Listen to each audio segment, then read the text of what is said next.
Geelenu waxa uu ka mid yahay xoolaha ay Soomaalidu hodanka ku tahay, sida weynna ay runtii caanka ugu tahay bulshadeenu, balse aan aaminsanahay inuu yahay mid aan sidii ugu habboonayd aanan uga faa'iidaysan. Tusaalaha ugu dhow ee imaankaaga ku soo dhici kara ayaa wuxuu yahay in ay Soomaalidu ka mid tahay ummadaha ugu xoolaha badan dunida, balse sidoo kale loo soo dhoofiyo caanaha gasaacadaysan, kuwaasoo la soo warshadeeyey inta badanna aan tayadooda caafimaad aad ugu wanaagsanayn bulshada. Haddaba waxaan rabaa maanta inaan muuqaalkan gaaban iskula eegno hababka ay tahay inaan uga faa'iidaysano geela, kaasoo aan aaminsanahay in il dhaqaale oo muhiim ah uu bulshadeena Soomaaliyeed u noqon karo.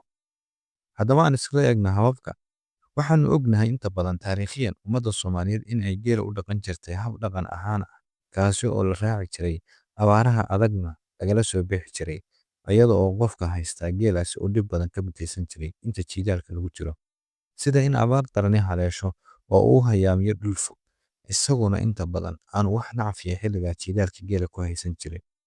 Sidoo kale waxaa dhici jirta in abaarahaasi geel badani uu ka baabi'iyo oo uuna ku keeno ninkaas inay xoolo badani halka uga lumaan, iyadoo abaarta iyo dhibaatada xilligaasi jirta ay kala harayso. Sidoo kale geela waxaan ognahay inuu yahay mid ka mid ah xoolaha aan ugu jecelnahay ama xagga dhaqashada Soomaalidu ay u taqaan haybadda ama sharafta. Waxa uu ka mid yahay xoolaha lagu bixiyo xaragada ama yaradka markii gabar la guursado si loo sharfo. Wuxuu kaloo ka mid yahay waxyaabaha lagu bixiyo aanada ama waxa loo yaqaano qof dhintay ama magta, taasoo kala furdaamin jirtay ama xal kala dhex dhigi jirtay laba bulsho oo dhimasho dhex martay. Asagoo intaasoo muhiimada leh ayuu haddana waxa uu noqon karaa hadda mid aan si casri ah uga faa'iidaysano, iyadoo aan adeegsanayno tiknoolajiyadan casriga ah ee sahlaysa in wax badan ee sidii hore loo hayn jiray hadda laga beddelo. Haddaba maxay tahay qaababka aan isleeyahay waan uga faa'iidaysan karnaa? Waxaa maanta jira farsamooyin badan oo cusub oo horumarineed, kuwaas oo la xiriira dhanka tiknoolajiyadda, loogana faa'iidaysan karo inaan dhaqanno geela. Caanaha geelu waxa ay ka mid yihiin waxyaabaha faa'iidooyinka caafimaad u leh, lana aaminsan yahay in ay daawo u yihiin dadka xanuunada qaar la daalaa dhacaya. Sidoo kale kaadida geela ayaa waxa ay tahay mid iyaduna caafimaad leh, sida nabigu inoo sheegay sallallahu alayhi wasallam. Caanaha geela markii aan kaydino si wanaagsan uga faa'iidaysano intii aan warshadayno, waxay noqon karaan il dhaqaale oo ummadda Soomaaliyeed ay u dhoofiso bariga dhexe, Eeshiyada iyo qaar ka mid ah qaaradda Afrika, kuwaas oo caano yaraan haleela, annaguna aan uga faa'iidaysan karno inaan barno caanaha geela si aan uga iibkeenno.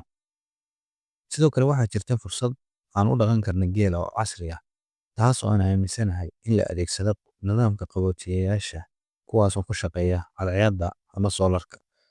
Waxaa la adeegsan karaa qaboojiyeyaal caanaha ka ilaalinaya inay xumaadaan muddo dheer, taasoo keeni karta in caanaha la hayo muddo dheer iyagoo aan isbedelin ama dhadhankoodu uu yahay ay. Taasina waxa ay sahlaysaa caanihii xumaanayay ama dhadhankoodu isbedelayay dadku ay diidayeen inay kaa iibsadaan inay meesha ka baxaan. Caano badan oo khasaari lahaana halkaas ay ku beekaamaan. Waxaa kaloo la heli karaa in biyo xireenno geela loo sameeyo oo xilliga roobka biyahan iska qulqulaya iskana guraya dhulku laqaya la adeegsado meelo lagu kaydiyo. Sidaas darteed xilliga jiilaalka la adeegsado iyadoo ay qayb weyn ka geysanayso sida dhaqaalaha loo yareyn lahaa. Dhulka kale waxa uu geeleenu dhibaatooyin badan ku qabi jiray abaaraha iyo nacfi yaraanta xilliyada qaar dhacda marka roobabku ay yaraadaan. Taas hadda waxaan aaminsanahay in geela looga faa'iidaysan karo in la beero calaf badan, kaas oo xilliga abaartu jirto geela la siinayo. Dabcan calaf lama wada siin karo geela, laakiin inta irmaan ay markaas nacfiga gaarka laga hayo ama caanaha laga maalayo, waxaa lagu celin karaa waxaa loo yaqaan in calafkaas la siiyo si uu kabid ugu noqdo, dhanka caanahana looga sii helo. Dhanka kale dhallinyaradeenna waxaan ognahay inay mustaqbal xumo darteed dalkeena uga carareen, ayagoo dalal shisheeye u yaacay, kana filaya inay ka helaan fursado ay ku abuuraan nolol ama horumar, taasoo ay dalkii ka waayeen. Taa waxaan aaminsanahay in beddelkeeda dhalinyarada oo shaqo abuur loo sameeyo, lana baro waxyaabaha khayraadka ah ee dalkeenu leeyahay inay ka faa'iidaystaan. Waxaa ka mid ah in caanaha geela la baro habka loo warshadayn karo, loona suuq geyn karo, looguna samayn karo suuq ka baxsan midka gudaha dalkeena, kaasoo dhalinyarada u noqon kara hal abuur iyo il dhaqaale oo weyn. Bulshadeennu waxay aad ugu baahan tahay xoolaha aan haysanno inaan sida ay tahay uga faa'iidaysano, si aan dunida uga iibino wax aanay haysan oo anagu haysana dheeraadna noo ah, balse dunida ay tahay inaan uga faa'iideyno annaguna aan ka heli karno dakhli badan oo runtii dhaqaalo badan uga samayn karno. Dunida hadda caanaha, wadamada ugu badan ee caanaha laga helo waa wadamada reer Yurub sida wadanka Holland oo kale, kaasoo haysta lo aad u caano badan oo dunida laga yaqaano oo caan ah.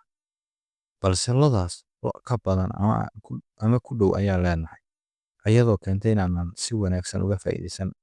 Taasi waxay dhalisay inaan maanta noqono kuwa caanaha gasaacadaysan ee caano booraha loo yaqaano naloo soo dhoofiyo. Haddii aad heshaanna ama aad intiina badan aragteen warbixin laga diyaariyey mid ka mid ah shirkadaha waaweyn ee caanaha qaaradda Afrika u soo dhoofiya, waxaa lagu eedeeyey inay caanaha ay Afrika u soo dhoofiyaan ka buuxiyaan waxyaabaha sonkorta ah, taasoo keentay in ubad badan oo Afrikaan ah ay la daalaa-dhacaan ama ku dhacaan xilli hore xanuunada macaanka, taasoo ilmo badan oo Afrikaan ah ay la dhibaataysan yihiin, qaarkoodna ayba u noqotay daroogo oo qofku uu noqonayo qof sonkorta jirkiisu la qabsaday oo sonkor la'aan uusan shaqayn karin. Waa dareemi kartaa waxaanad adigu samaysan ama aad shaqo ku lahayn marka lagu soo dhoofiyo, saamaynta iyo dhibaatada ay kuu geysan karto inta ay leekaan karto.